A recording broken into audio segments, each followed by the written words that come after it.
Hi everybody. Everybody gets so irritated with me when I don't make videos, but if I'm not making videos, it's because I'm not feeling well or I've got something else going on that I have to put my energy into that because I don't have enough extra energy to put into that and videos. My health is horrible and I don't often have the energy to do what I need to do in my own house. So if I'm not making videos, that's why. But when I try to make videos, I try to make them about things that I think people want to hear about. So here's what I experienced this weekend, and I'm assuming a lot of y'all that watch live streams on YouTube probably experienced too. So Friday night, and I've sat on this for a few days because when I have emotional responses, I think about them and I sort them out, and I wonder if maybe I overlooked something from the other side. How should I react to this? Is my reaction wrong? Have I failed to take something into account? No. My initial reaction to this was dead on. Friday night, I'm watching a live stream. PT News Network, by the way, great channel. He goes through all the live streams that are out and about at these peaceful protests, and if you call them that. And he was with someone from the BLM Antifa side, which the poor guy identified himself as both multiple times. So whatever. And they were being very big instigators that night. And I think it was in Portland. And this young man, who, bless his heart, sounded about 120 pounds soaking wet, had this vicious behavior, and this... Oscar's getting a drink. He had this absolute vicious behavior to these cops. He was cussing these cops. He was calling them names. He was absolutely degrading them in every way humanly possible. So, I'm sorry, the water thing is going to bubble. It's just going to have to happen. Just ignore it. But he was being aggressive, verbally assaultive to these cops, and basically saying, I'm going to stomp your head in. We're going to bash your head in. You ain't brave enough for us. And I thought, that's just nasty. You don't need to say those things like that. If you want to protest, you shouldn't protest like that. If you want your voice to be heard, it's probably best that your eyebrows are down and everybody's calm. Because when your eyebrows are up and you're huffing and puffing and blowing, nobody's listening to you. And just so happened, when the cops would charge to arrest, normally they would get out of the way. Just so happened that one time, his little girlfriend did not get out of the way. She got arrested. I have never in my life heard the whining that commenced from that boy's mouth from that moment on. I was embarrassed for him. This is something that, if I watch TV and they're embarrassing people, I will change the channel because I feel that bad for them sometimes. This young man, I was half mad, half embarrassed. But it turns out, and this is my point, people, this is what I'm getting at. It turns out that he was there to create a revolution and to change the system, to cause death to America and create a new nation that was going to be better for everybody. And when she got arrested, he sat there and fell to pieces because she was his bride. He didn't know how to get back to his car. He didn't know where they were taking her, what they were going to do to her. Were they going to beat her and treat her horribly? I feel like I should have been arrested too. I'm not a good friend.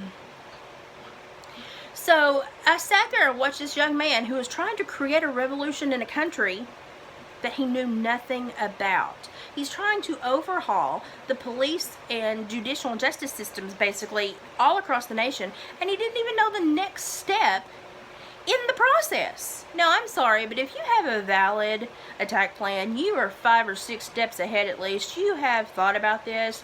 You have thought about responses to specific behaviors or opportunities that may be given because of your opponent's weakness, or they might be so proud that they'll give you an out somewhere and you can take it and use that out against them.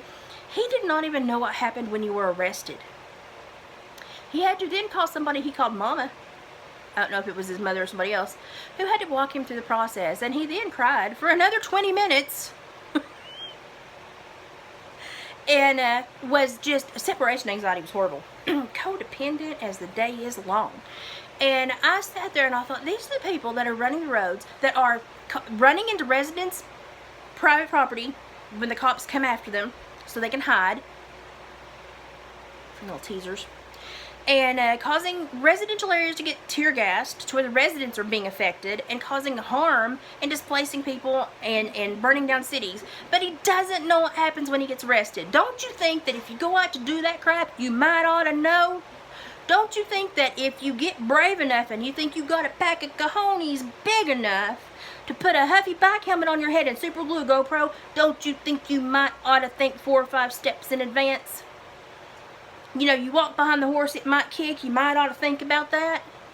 He had thought of none of this, but by God, he's going to change this nation because he doesn't like how it operates. Don't ask him how it operates. He don't know. End of the story. Rosa got arrested. Good on you, Rosa. Hope to keep you for a while. And this poor little boy had to get a ride to his car that was so far away. It took him 10 minutes to get there. And then the guy that he gave his live stream to at that point, all he did was drive around the town and vape for 3 hours. And sing to the radio and act like he was a Benny Rooster in a broiler house. I lost any emotional sympathy that I had been feeling, any kind of emotional response I'd had for these people. I lost it immediately. Because if you don't respect your country enough to know how it operates, the one thing that you're trying to tear down, the one thing you're trying to fight, you don't know enough about it to tell people what's going to happen. What's the next step? How does this work? If we fight it and they fight back and they win, what do we have to do? And you haven't researched that? You deserve to sit in the road and cry like you did the other night. And I am sorry, but it is simply psychotic to let these people run our nation. So that's the response I had Friday night. I wasn't none too happy with them. And you know, I mean, I'm sure some of them probably hop on here and talk about me. I already know I'm ugly and fat, and I already know I talk funny. There's not a lot you can tell me that I haven't already been, you know, told to me by people I used to supervise. I mean, I supervised murderers. I got told a lot of shit. It only matters if you can spell the words. If you can't spell the words, it don't hurt. So I'm gonna need verification that you can spell the words. But I watched these kids be vile to the elders of these cities. And if America gets out of this, we got a whole lot of crap we got to change. And it's going to start in people's homes with how they raise their kids. And I know you can get a bad nut anywhere. You know, I understand that. But we've got about 10,000 bad nuts causing a lot of chaos for our community. And probably 2 or 3 big trees that are paying for all of it. And it's come to log. And we don't need to reseed that patch for a while. So, if you want to watch live streams of everything going on in all the cities and you're having a hard time, go to PT News Network. Really nice guy. He is a patriot. And, you know, I'm just, as a mom, as ex-law enforcement, as an ex-counselor, and as somebody who thinks sanity should make a comeback, I'm just really upset to see people trying to abolish a system they don't even understand. Rule number 1, understand your opponent. 93% of America is against this. I think it's time that we start showing numbers. And we don't need to instigate anything. I'm against violence. Violence is stupid. But it's time to stand up and say we can't condone this. This is our nation. The majority dictates in this nation, and we're dictating that we can't tolerate this kind of asinine ideological stupidity. And if just a few people would do this, without those groups coming in to get photo ops or to create hazard or to create havoc so that then the media can spin it, we would start to get the message through. But y'all watch the live streams. Listen to the way they talk to each other. They use vernacular of a freaking high school child. They're adults with teenage to 10 to 14-year-old mentalities and criminogenic tendencies. And they don't value human life. And that terrifies me. Because at the core of humanity, that's all that should matter. As long as you have a belief and a respect for other human life, you can build on that. What are we building on? Shifting sand. I don't know if I'm going to watch them next weekend. It was just too much. About had a freaking aneurysm. That was my weekend.